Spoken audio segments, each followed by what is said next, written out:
is Joe Biden came out this week, and it was reported by.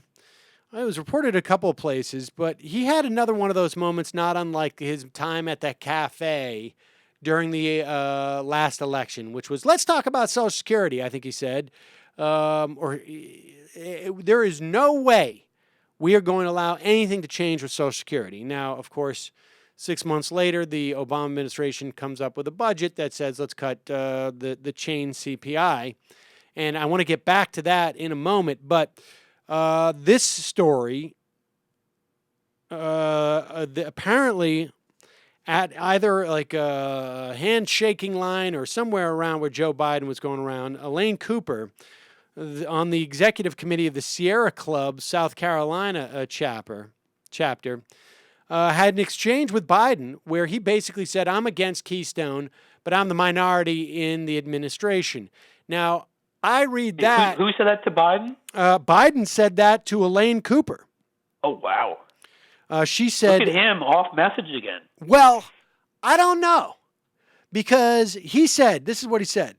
Yes, I do support rejecting the Keystone Pipeline, but I'm in the minority. I think he's on message. I think he's on message for 2016. And I think he's basically saying...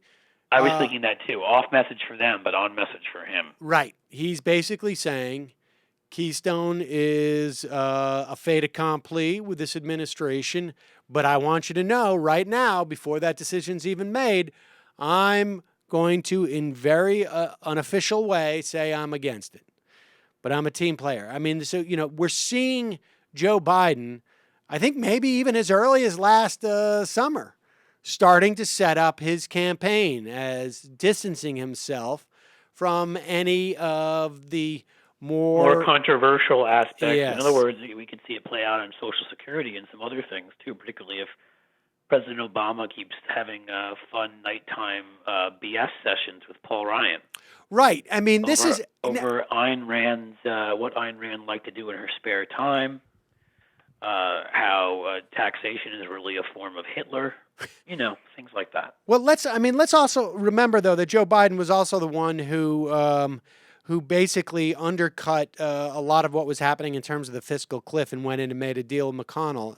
So, according to reporting, so it's just interesting to see how people are setting themselves up relative to the Obama administration.